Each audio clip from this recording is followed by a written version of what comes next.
गृहिणी की हत्या, पति समेत ससुराल वाले के खिलाफ एफआईआर दर्ज। नमस्कार दर्शकबिन, आप देख रहे हैं मेरा में सपना छेत्री आपके साथ। उत्तर दिनाजपुर जिले की किरणदीघी में एक गृहिणी की हत्या का मामला सामने आया है। हत्या का आरोप पति समेत ससुराल वालों पर लगा है। ये दुखद घटना किरणदीघी थाना क्षेत्र के अलीनगर गाँव में घटी है। मृतक गृहिणी का नाम सीमा शर्मा 30 वर्षीय है। मृतक के परिजनों ने बताया कि बाबरी गांव की सीमा शर्मा की शादी 15 साल पहले अलीनगर गांव के युवक मंटू शर्मा से हुई थी। मंटू शर्मा पेशे से कारपेंटर है और उनके 3 बेटी और 1 बेटा है। मृतक गृहिणी के पिता ने घर के लोगों पर शिकायत की कि पति और ससुराल वालों ने सीमा को मारपीट कर फंदे से लटकाया दिया। शादी के 1 साल बाद से ही पति और ससुराल वालों ने गृहिणी को शारीरिक और मानसिक रूप से प्रताड़ित कर रहे थे। इस बारे में सालिसी की बैठक कई बार की गई, फिर भी पति उसकी बेटी को पीटता था। आरोपी पति और ससुराल वाले के खिलाफ किरणदीघी थाने में लिखित शिकायत दर्ज कराई है। किरणदीघी थाने की पुलिस ने शव को बरामद कर पोस्टमार्टम के लिए रायगढ़ सुपर स्पेशलिटी अस्पताल भेज दिया है। पुलिस ने बताया गृहिणी की मौत के मामले में पुलिस में लिखित शिकायत दर्ज कराई गई है और आरोपी पति समेत ससुराल वालों की तलाशी शुरू कर दी गई है। इस दुखद घटना में आरोपी पति समेत ससुराल वालों को कड़ी सजा देने की मांग की है। আমার নাম অনুপ কুমার সিং। আচ্ছা, কি আপনি কোন গ্রাম পঞ্চায়েতের? আমি লাতরা 2 গ্রাম পঞ্চায়েতের মেম্বার। কি হয়েছিল আজকে ঘটনাটা ঘটেছিল যে সকাল 10টার সময় ওকে মারধর করে দাঁত ভেঙে আর চাকু মেরে মার্ডার করে দেওয়ার পর গলায় দড়ি দিয়ে ঝুলিয়ে দিয়েছিল। ঝুলিয়ে দেওয়ার পর বাড়িতে ওরা পালিয়ে গেছিল। তখন সবাই পালিয়ে গেছে বাড়ির। তখন ওখান থেকে 11টার দিকে ফোন আসলো। আসার পরে এরকম ব্যাপার শুনলাম যে মেয়েটা গলায় দড়ি দিয়েছে। গলায় দড়ি দেওয়ার পর তারপর পুলিশ আসলো। পুলিশ প্রশাসন এসে হসপিটালে নিয়ে আসলো। হসপিটাল থেকে লেখালেখি কমপ্লিট করে কেস টেস্ট করে তারপর পোস্টমর্টমের জন্য রওনা দিলাম। তো এখন কি চাচ্ছেন আপনারা? এখন আমি চাচ্ছি যে ওদের কঠোর যেন শাস্তি হোক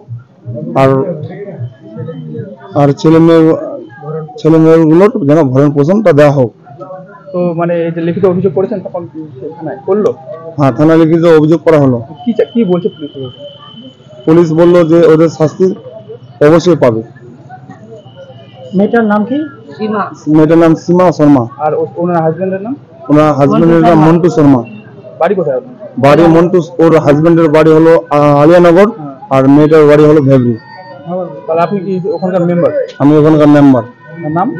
নাম অনুপ কুমার সিং। মহেন্দ্র শর্মা। কি হয়েছিল?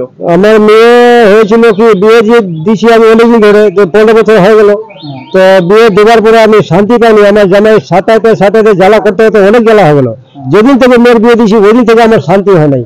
কতবার কেস করলো, কতবার করলাম, মানুষ বসালাম, বিচার করলাম, তাও কিন্তু মানলো না। কিন্তু একবার কেসও করলাম, কাগজ আছে আমার কাছে, কিন্তু করা যাবে কি? মেয়ে বিয়ে দিয়ে তো মেয়ের কাছে থাকা যায় না। কিন্তু শান্তি পায় না মেয়েটা। 4টা ছেলে, 3টা হচ্ছে মেয়ে, 1টা হচ্ছে ছেলে। কিন্তু ভালোভাবে জামাইকে বলছি, বুঝায়, এত করে না, যারা করে না, কিন্তু করতে তার মেয়েটাকে মানে কি যে শেষ করলে মারলো। এখন আমি করবো কি? একা মেয়ে বিয়েতে তো আমি ঘরে থাকতে পারছি না। কিন্তু যা হোক, মেয়েটা গেল, কিন্তু মেয়ের পরিবর্তনে আমার 4টা ছেলে আছে, নাতিন, ওদেরকে যেন পরিবর্তন ভূষণ দেওয়া যাক আর কঠোর শাস্তি যেন আমরা পাই। মারধর করতো? হ্যাঁ, মারধর করতো। এর আগে বিষ খাওয়াইছে, বিষের করেছি, ট্রিটমেন্ট করেছি, কেস করেছি, তো তাও মানলো না। থানাতে লিখিত দিলাম। আজকে এখন করলেন? হ্যাঁ, এখনো করলাম। কি বললো পুলিশ? বললো যে কেস করে দাও তোমরা। কেস করার পরে আমি কেসটা করলাম। এখন মেয়ে যখন মারা গেল তো ওদেরকে ধরা পড়া হোক, ওদের কঠোর শাস্তি ওরা পাক। কি চাচ্ছেন এখন? এখন আমি কেস চাচ্ছি, শাস্তি চাচ্ছি। কি নাম? মহেন্দ্র শর্মা। আর আপনার জামাইয়ের নাম কি? মন্টু শর্মা। বাড়ি কোথায়? বাড়ি ভেবরি। মেয়ের বাড়ি আলিয়ানগর, আমার বাড়ি ভেবরি। আপনার বাড়ি যেখানে বিয়ে হয়েছিল তার আলিয়ানগর। মানে কতদিন আগে বিয়ে হয়েছিল? বিয়ে হওয়ার পর 15 বছর হয়ে গেল, 15-16 বছর। আপনি কে হন? আমি মেয়ের বাবা।